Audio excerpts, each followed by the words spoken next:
Então, após dizer, peçam ao Senhor da seara que mande trabalhadores, ele mesmo, que é o Senhor da seara,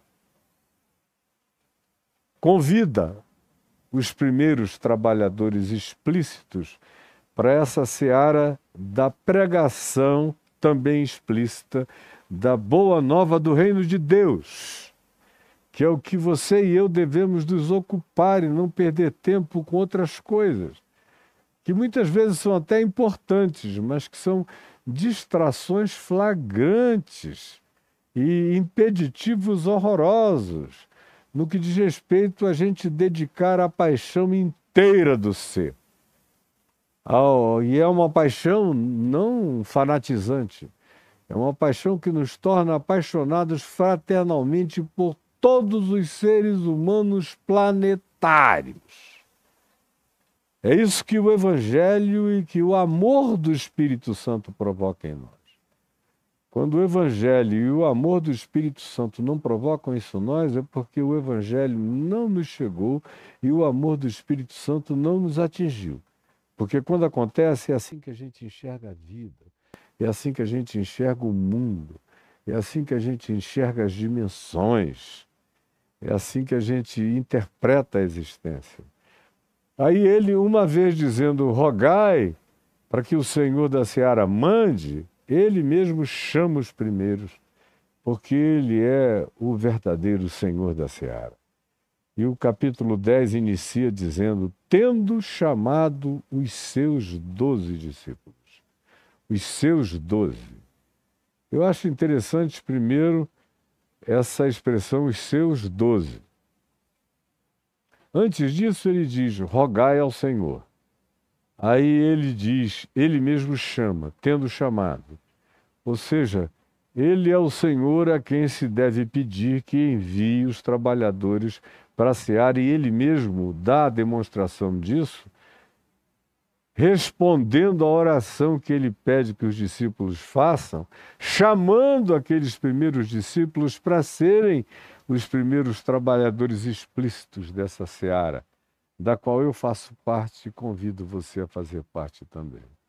A segunda coisa é essa designação específica dos seus 12. E o número 12 é um número que se repete muitas vezes no contexto da Bíblia e no contexto da história e da cultura universal de todos os humanos. Começando pela cultura universal, a gente tem os 12 meses do ano, no mundo inteiro, em todas as culturas, seja no calendário solar ou lunar, são 12 meses no ano. Você tem no zodíaco os 12 signos do zodíaco, em cada mês, os 12 meses do ano. E você tem pontos de referência energética declarada nos xamanismos do mundo inteiro. São grandes 12 pontos energéticos planetários, ou grandes 12 portais. Eu estou falando numa perspectiva de cultura universal, variada, dos povos. E quando você... E aí era uma quantidade enorme. Eu tenho, inclusive, alguns documentários aqui comigo que falam da variedade universal da sequência da utilização do número 12, o que inegavelmente faz o número 12 um arquétipo, uma numerologia de natureza simbolicamente importante para os humanos no curso da história. E aí na Bíblia eles estão presentes. O número 12, esses numerais agregados em 12 unidades estão manifestos em diversas ocasiões. As mais conhecidas são as 12 tribos de Israel, e que estão presentes numa quantidade enorme de alusões. A gente tem as 12 portas da Nova Jerusalém, que tem 4 lados, a cidade é quadrangular, com 3 portas em cada lado, 12 lados. E aí a gente tem aqui os seus 12 discípulos de Jesus, a quem ele chamou de apóstolos posteriormente, que não é uma designação de um cargo superior, é de uma função representativa. Apóstolo significa aquele que carrega uma boa nova e que a leva aonde pessoas nunca ouviram. De modo que aonde quer que alguém leve a boa nova para quem nunca ouviu, sejam etnias, sejam grupos culturais, sejam subgrupos, sejam realidades tribais de natureza étnica ou simplesmente subcultural, em qualquer ambiente da sociologia humana, quem quer que tenha a capacidade de fazer a tradução e que tenha a capacidade de fazer a releitura adaptada para a compreensão melhorada desses subgrupos que às vezes nem sempre entendem a língua escorreita, por exemplo, do português. Eu, quando falava e falei a vida inteira a grupos diferentes, sempre me servi da linguagem corrente daquele grupo. Se você vai pregar num presídio, você tem que aprender a linguagem dos apenados para poder comunicar o evangelho a eles. Eu pregava para os hippies e falava a linguagem dos hippies. Eu pregava para os playboys e falava a linguagem dos playboys. Eu pregava para os milionários, para os empresários e falava a linguagem dos empresários, dos milionários. Eu pregava, na maior parte das vezes, para uma quantidade imensa de pobres. E a minha temática era a temática que partia de onde eles estavam, da pobreza total, da necessidade absoluta, material, bem básica. Eu pregava para os grupos e prego para os grupos acadêmicos e uso a linguagem básica acadêmica, que é aquela na qual eles se sentem mais confortáveis ouvindo. Ou seja, o recurso vernacular, o recurso semântico, o recurso da variedade de línguas é algo que aquele que quer ser um apóstolo, um levador da boa nova para grupos que nunca ouviram, para subgrupos que nunca discerniram essa palavra, precisa aprender. O apóstolo tem que aprender a linguagem desses aos quais ele se dirija. Isso é o significado de ser um apóstolo. Óbvio, tem aqueles 12 apóstolos de Jesus que foram também testemunhas oculares da sua ressurreição e dos fatos, começando no batismo de João até a ressurreição de Jesus. Esses são inigualáveis. Esses são irrepetíveis. É acerca desses que o Novo Testamento diz que nós fomos erigidos, construídos sobre a pedra angular, que é Cristo Jesus, a pedra angular, que é Cristo Jesus, a pedra angular, e a sequência do amuralhamento, do nivelamento, do prumo, foi feita com base no alinhamento dos profetas e dos apóstolos com o prumo e com o nivelamento dado pela pedra angular, que é o Evangelho absoluto de Cristo Jesus.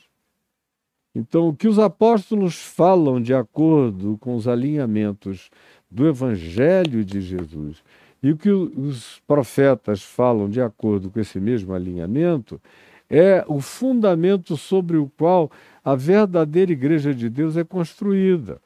Não é sobre as opiniões de fulano, beltrano, nem de doidos americanos, nem de profetisas americanas que disseram que tiveram revelações, nem desse pessoal que anda chutando a bola para dentro do inferno e mandando vocês correrem atrás, aí na internet, para todo lado, me dá compaixão de ver a ignorância de milhões e milhões e milhões. Isso aí não tem nada a ver com Jesus. O que eles chamam de igreja ali é uma congregação para reunir os explorados e os manipulados. Não é a igreja de Cristo Jesus, é só um apelido manipulativo. Mas eu é que sou herege, vocês me acusam porque não entendem nada. Quando Jesus chamou esses 12 figurariam como evangelhos ambulantes da Boa Nova, porque nenhum deles recebeu a incumbência andando com Jesus do batismo de João até a ascensão de Jesus aos céus.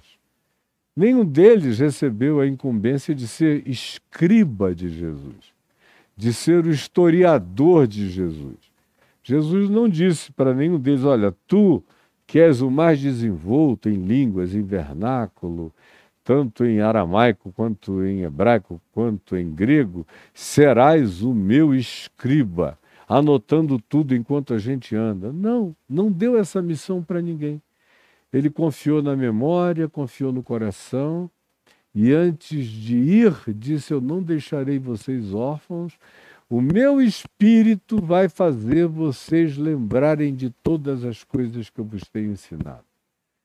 Por isso eu gosto e não troco, estou satisfeito com os 4 evangelhos, Mateus, Marcos, Lucas e João, porque eles são coerentes entre si, diferentemente dos muitos evangelhos apócrifos do 2º e do 3º séculos, que são profundamente incoerentes, tanto incoerentes entre si, quanto em relação a esse eixo de prudência, de bom senso, de coerência que a gente encontra no testemunho desses, que quando não foram os escritores diretos do Evangelho posterior, foram aqueles que narraram de maneira direta para os escribas secundários, vivos, alguns dos quais também acompanhantes de Jesus entre o batismo de João Batista e a ascensão à presença de Deus, de modo que esses 4 evangelhos são aquilo que nos oferece, de maneira textual, uma pedra fundamental